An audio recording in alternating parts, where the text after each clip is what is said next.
Good evening, ladies and gentlemen. My name is Prince Ghosh, and I'm the founder and CEO of Boundary Labs. We're a startup spun out of research done at Case Western Reserve University.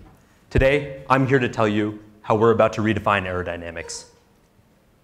So the main problem that we're trying to address is the fact that wind energy still isn't cost-effective enough to compete with fossil fuels on a consumer level. We really see this as a function of two major issues. One, wind turbines suffer from aerodynamic drag and are thereby less efficient. And two, at high wind speeds, turbines have to go through expensive braking cycles, leading to more wear and tear and higher operating costs.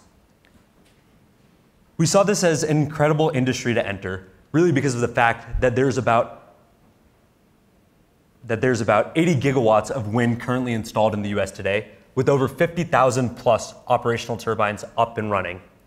What we're really interested in, though, is the wind turbine blade market.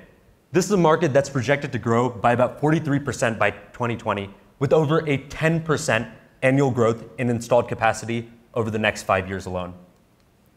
So what does our technology actually do?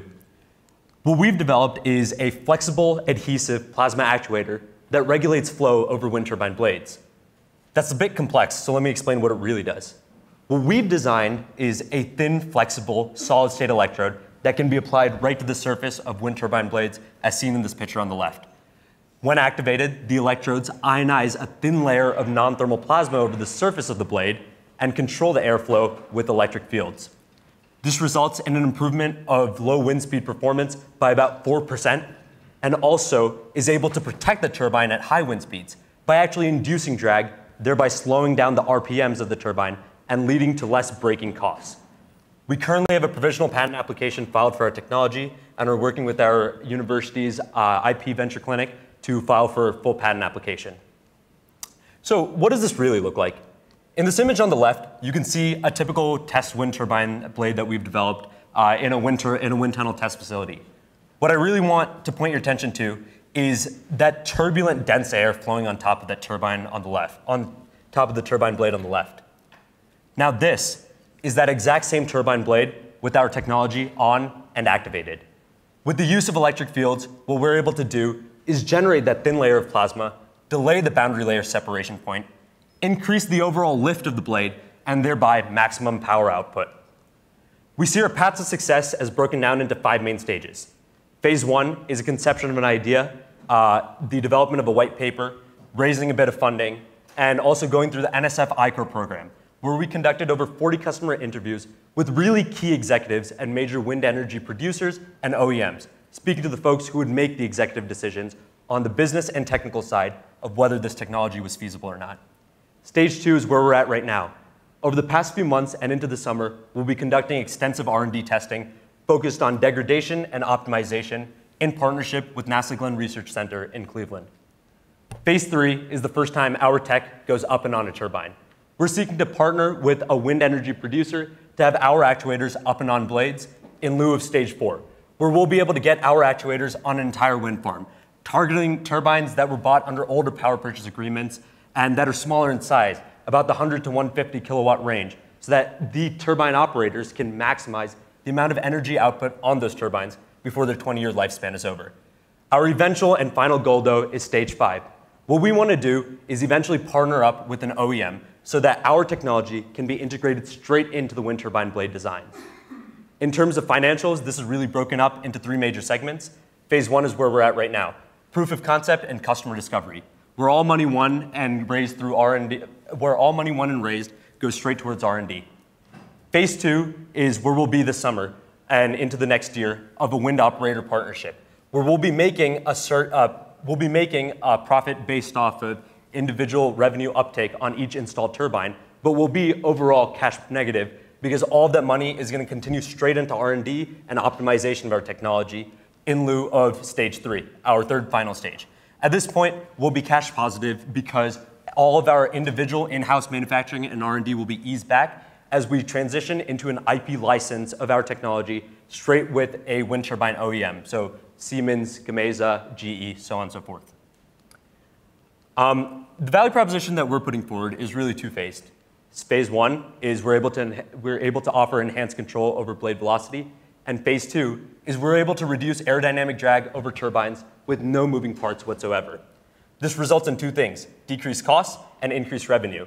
The major factors in decreased costs are lower brake usage and maintenance times, and those for increased revenue are widened cut-in and cut-out speed ranges, increased operational time, and maximization of energy output. This is a typical wind turbine power curve that any wind energy producer is used to seeing. Now this is that same curve with our technology on and activated. By lowering the minimum cut-in speed and increasing the maximum cut-out speed for these turbines, we're able to maximize the amount of area under the curve and juice out every single kilowatt of energy that these turbines can produce. Through extensive industry analysis, we've come to realize that some of the major competitors in the wind energy industry fight for even a 1% improvement in aerodynamic efficiency.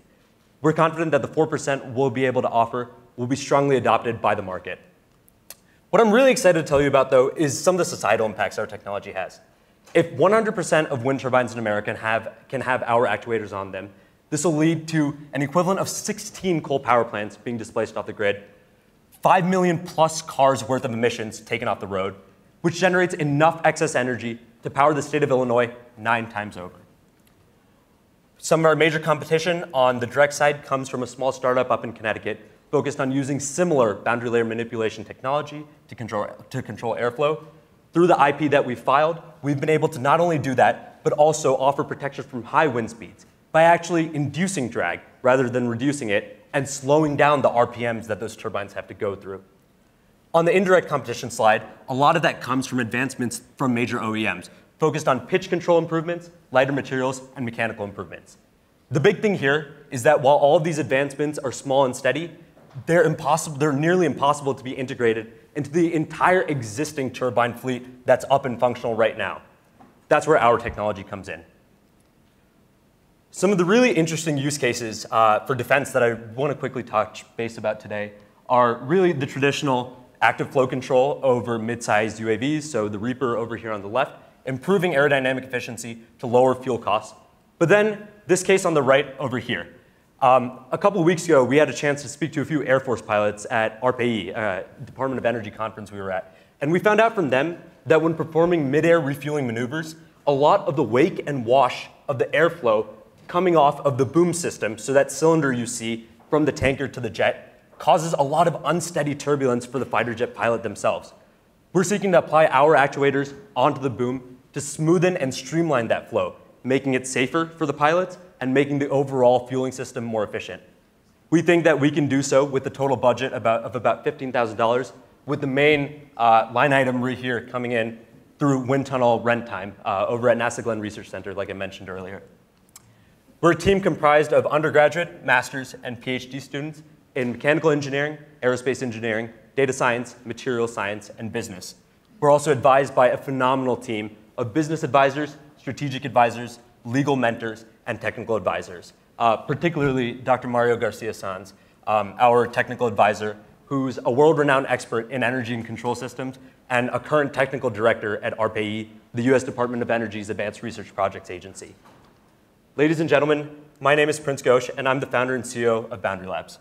I have a vision that one day, every single wind turbine in America will have our technology on it. I'm hoping that each and every one of you can join me on that journey. Thank you so much.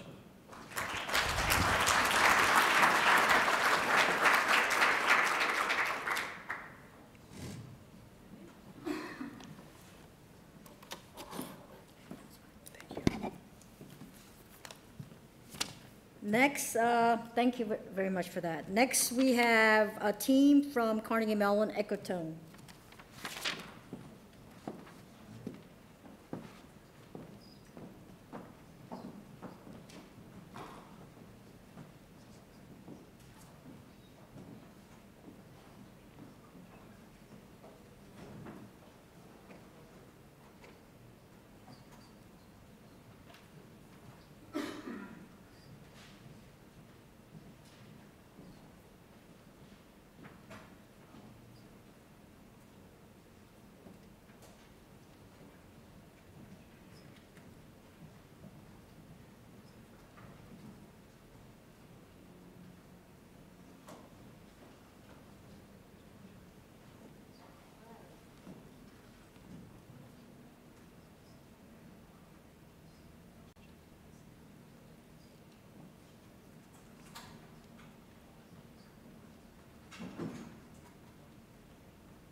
Hello, I'm Sasha Cohen-Ioannidis. And I'm Dylan Liu, and we are Ecotone Renewables. So personally, I've never eaten an apple core, and I bet that many of you haven't either. But just because we don't eat this core doesn't mean that it shouldn't have value.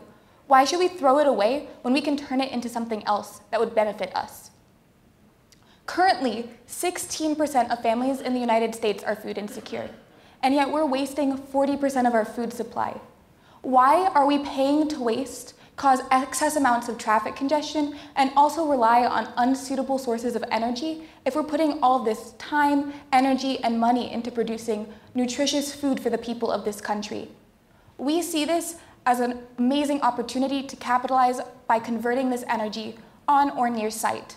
Until now, the main solution has been to ship away this waste into centralized facilities like landfills. But this centralization has way too many externalities, and so we propose a new solution. The solution is called the seahorse. The seahorse takes otherwise wasted time, energy, and money, and it puts it back into the food system. For every meal, we can be saving restaurants 25 cents on waste hauling fees, producing 100 kilojoules of energy, and also producing 1/4 of a quart of fertilizer. This all fits neatly into a 10 by 10 foot shipping container, which is just slightly larger than the average dumpster. This system can divert 12 tons of food waste a year, creating a $30,000 revenue stream of fertilizer and continually producing energy sufficient enough to cut nearly all electricity costs for a small business. We are helping other businesses in society by avoiding high hauling costs, avoiding odor and externality risks, and as well as capital and time overruns. We have a higher return on investments than other renewable energy resources as we sell fertilizer, which is easily marketable and beneficial to local communities. We also reduce energy costs and emissions, which in turn improves both individual and communal energy security.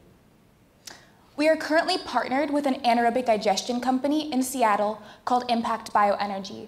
Our partnership allows us to practice and license at no cost because we're using their patented gas cleaning, separation, and scrubbing technology, as well as their tank layout and electrical design. We're taking their designs and we're scaling them down so that they're more accessible to smaller businesses, so that these businesses can improve their energy. Ecotone Renewables is working to improve our designs so that we can work with permitting and policy standards so that this design is accessible in urban areas. There is no other system on the market that capitalizes off of both energy and fertilizer byproducts. As you can see on this chart, the x-axis represents social and economic benefits, while the y-axis represents degrees of locality. The more local the solution, the less amount of time and money we are spending on having a negative impact on the environment. The higher the benefit, the more we, the people, are getting out of our waste removal practices. On the bottom left, you can see that we are paying to waste these renewable resources, and so we want to deploy scale-appropriate systems so that we can receive as many benefits as possible. Currently, organizations have been paying fuel, tipping, and waste hauling fees, and we want to remove these fees and externality costs. We are allowing organizations to return their investment within 1.5 years. Germany is currently the only other country in the world that does commercial anaerobic digestion. So we took their market and applied those ratios to the United States, giving us a $34 billion national market.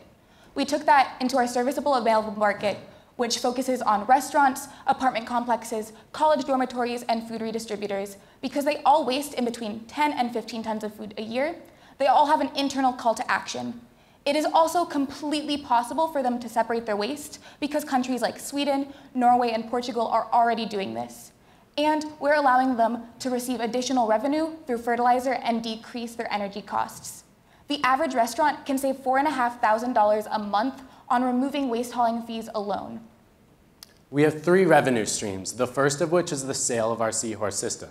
In addition, we offer the market users a platform. We have an operation subscription, which allows, sorry about that. We have an operation subscription where we take control of the operation of the system in exchange for 9% of the revenue. Based on these revenue streams, we expect to sell 40 seahorses by year 5 and reduce production costs by year 4. We are receiving weekly interest from both local and international companies, and we expect this interest to grow. This is because society is pressing for these sustainable solutions. The US is aiming on having 17% of its energy be renewably sourced by 2020. 3 states and numerous European countries have already banned organic scraps in landfills, and to make this solution even more accessible, due to its compact size, we are avoiding many of the costly permits, which apply to more larger scale industrial systems. Our team is comprised of a diverse set of skills with students from Carnegie Mellon, the University of Pittsburgh, and the University of Michigan. In addition to our team, we have 3 advisors, the first of which, Dr. Deborah Stein, has worked for the White House as a technology policy specialist and currently works for the Scott Institute for Energy Innovation. Dr. Leanne Gilbertson at the Swanson School of Engineering helps us establish local connections while we work closely on our designs with Jan Allen, a civil engineer from Impact Bioenergy. Our partners include Impact Bioenergy, the local 412 Food Rescue, which connects us to over 300 restaurants in Pittsburgh, as well as the National Repair the World, which connects us to communal gardens across the country. We have currently raised over $100,000 on our system design, and we have deployed Pittsburgh's first portable aquaponics farm. This will also be our first seahorse site, and we're excited to see where our project can go from there. We are Ecotone Renewables, we are closing the food loop, and we are creating a 21st century food system. Thank you.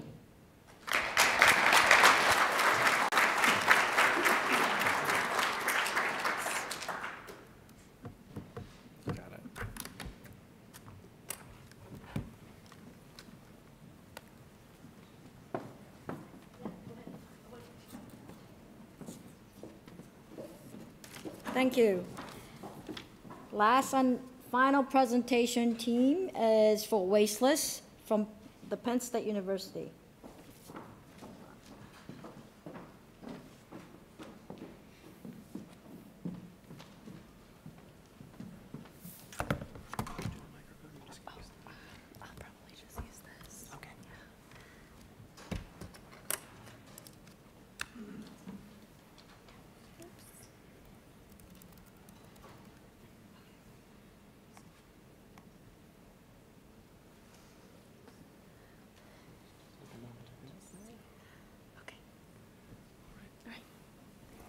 That work?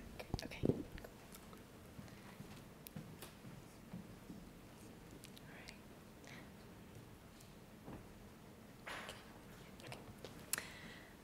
Everyone poops.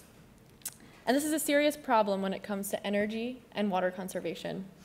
In the US, water is typically treated and then transported to US homes. A portion of this water goes to outdoor activities, and the rest of it becomes wastewater. The average person living in the US produces about 70 gallons of water per day. And of this, the toilet is the largest contributor. So let's see how this scales. Each person, like I said, has 70 gallons of wastewater per day, and of this, 20 gallons goes down the toilet. So if someone has a $450 annual water bill per person, 50 of those dollars are going down the toilet. With a population of 327 million people in the US, that 70 gallons becomes 23 billion gallons of wastewater each day, and 6.1 billion gallons of water flushed down the toilet. It takes, water must be treated and then transported before it returns back to the home, and this process takes a lot of energy. It takes 10 billion kilowatt hours of energy just for that toilet water cycle. In terms of dollars, that's $1.2 billion worth of electricity. Toilet manufacturers and government regulations have been making efforts to reduce the toilet's water footprint, but still we either need copious amounts of water or high pressure flushes. So to reduce the toilet's water footprint while maintaining a clean toilet surface, we need a slippery coating. So to address this issue, we've produced what we call the liquid entrenched porous surface, which we refer to as LESS. As you can see on the left, conventional toilet surfaces are prone to residue buildup, foul odors, and the accumulation of disease-causing bacteria if they're not regularly maintained. But our coating stands out from its pure hydrophobic coating technologies and its ability to repel solid waste, in addition to liquid waste. Any residue that does attach to our surface can be washed away with 90% less water than a conventional toilet surface. So this is how our coating compares to a conventional surface, but you might be wondering, how does it compare to a state-of-the-art hydrophobic coating? So as we see here, our surface outperforms even the state-of-the-art super hydrophobic surfaces and slippery smooth surfaces here in terms of its solid repellency. So our coating leaves less residue, and that means it requires less water to clean it. We further validated our technology through a collaboration with Cranfield University. This group received funding from the Gates Foundation for the Reinvent the Toilet challenge, and they reached out to us with this particular issue of fecal residue on the toilet bowl. So in their tests, they drop human waste onto a surface, onto different surfaces, and they allow this surface to slide, and then they see how much residue is left over. And as you can see, on all of the other surfaces they tested, all of the waste sticks, but on our surface, all of that waste slides away. But even in the case that we had some residue left on our surface, it would still take up to 90% less water to clean our surface compared to the state-of-the-art. So for households, rental managers, universities, large-scale institutions, basically anyone who's footing a water bill, toilet surface that can consume 90% less water would mean money savings. But at the national scale, it would also lead to large-scale energy savings. We've already filed a patent on this coating, and as you can see here from this video, our coating can already be applied to toilets. We are planning to conduct further customer discovery in conjunction with some technical optimizations to see what coating method our customers would prefer. Our current plan is to first conduct a pilot test at our home institution of Penn State University, and we've already started making arrangements with our custodial manager there. If this is successful, we intend to reach out to other universities, leveraging the reach and the leadership that this custodial manager has with the Big Ten network, and also setting janitorial standards in other institutions. And once we've made some initial sales in in institutions, we'd like to extend our reach into retail. And eventually, we want to see our coating in every toilet in the country. When it comes to large scales, if you consider Penn State University, we have a student enrollment of over 46,000 students, and that means that on one day, we're flushing one school day, we're flushing almost 1 million gallons of water down the toilet.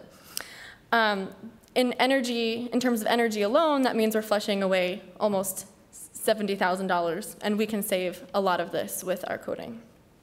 However, based on interviews with over 100 customers that we've already conducted through our experience in the National I-Corps program, we do understand that we can add significantly more value to institutions by reducing the labor associated with cleaning the toilets. At the individual level, we can save homeowners significant amounts of money per year just on their water bills.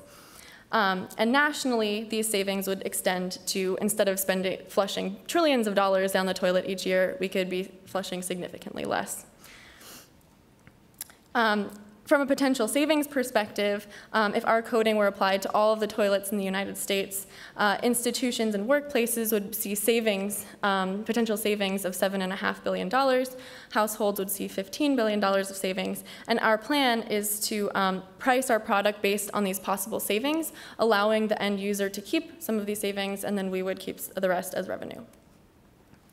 To get a little bit more specific in terms of our financial goals, we intend to focus our first year on developing a minimum viable product for institutions. Our second year would be spent optimizing this MVP and developing a commercial product for institutions, while also working on tweaking this commercial product into an MVP for households and retail. In our third year, we hope to have reliable institutional sales. There are a number of non-market drivers for this particular technology at the institutional level all the way up to the national level. For example, at our home institution of Penn State, there are a number of energy-saving initiatives, as well as committees dedicated to making sure that the university makes choices that promote reduction in energy and also reduced water consumption. At the national level, there are also policies in place, such as the Energy Policy Act of 1992, which sets a limit on how much toilets can flush, send away per flush. There are also other programs that incentivize reducing this flush volume even further from what the policy prescribes. Our team is composed of a number of PhD students. All of us have a materials science background. We have a professor on our team from mechanical engineering, and our mentor has had 20+ years of startup experience. We've worked on a number of projects together, both in the lab and outside, such as in the I-Corps program. So far, we've been developing our technology since 2015, and we've also been validating it through various experiments and with this Reinvent the Toilet challenge through our collaborators at Cranfield University. And our next steps are to, we have some technical milestones, which include conducting this pilot test at Penn State.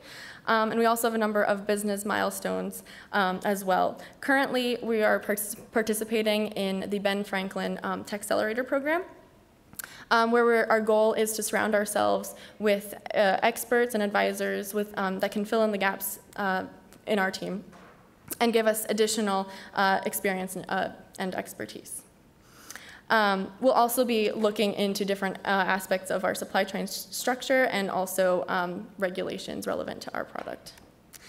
But ultimately, we want to revolutionize the way that waste is managed. With a coating like ours, toilets may one day be able to keep themselves clean while reducing their environmental impact. Thank you.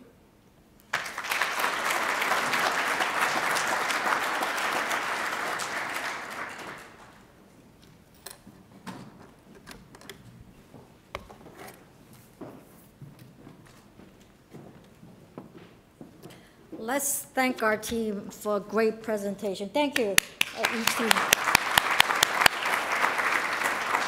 So please give us a few minutes to determine the results of the judging. Good luck to everyone. Very good, excellent, innovative ideas. Thank you.